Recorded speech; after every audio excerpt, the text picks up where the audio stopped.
So I'm the lymphedema physiotherapist at Kerang District Health, which is up in northern Victoria. It's quite a small community. The main issue that we found was that there wasn't a local public health lymphedema service in our area, and people were having to travel quite significant distances, and this is a recurring theme in the regions. Not quite so with Melbourne, when things are usually quite more accessible. So the nearest public health service to us was about 40 minutes away. So it's quite important that we were setting up something quite close to home so that people didn't have to travel. Kerang District Health didn't have enough equipment to be able to set up the lymphedema clinic, and that's what the funding has helped us put into place. So our main objectives were to purchase the required equipment that we needed, and to liaise with local GPs, because that's where most of our referrals were going to come from, and other local health services. And we have now just set up our first lymphedema clinic, and it's running 2 half days a week on Tuesdays and Thursdays. And in the 2 months it's been up and running, I've had over 20 referrals. So it just shows how important it was for this service to be up and running. So our outcomes we set into short, medium and long term. So the short-term outcomes, which I've just explained, was to just acquire the physio and lymphedema equipment so that we could monitor people at risk of lymphedema. Medium-term outcomes was to establish some referral pathways, and then to commence patient-facing services, like I said, we've already managed to complete.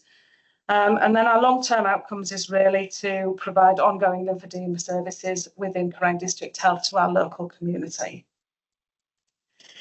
The impact was that it was quite, as I've said, we've had over 20 referrals already, and we've only been up and running 2 months. So it's going to have a really positive impact on patients by improving access to local services so that they don't have to travel, and then helping to reduce the severity of symptoms. So lymphedema, once you've got it, is a lifelong condition. There's no cure, but if we can find it and monitor and get it early enough, then it can actually be really well managed. So that's what we're kind of aiming with this clinic, is that we can get people in early and then really manage their lymphedema well. So the impact of having a local lymphedema service has improved the health outcomes and quality of life through the early intervention, assessment and management. So in that first initial assessment, we'll do a thorough examination. We'll do some SOZO measurements, which is checking your body water content, which then gives us a lymphedema reading, and then we can kind of monitor it from there. Increased access to care and avoiding unnecessary travel, which I've already told you about, and reduced infection rates. So when you get lymphedema, you're at an increased risk of getting infections such as cellulitis. So that's reducing the impact of that as well.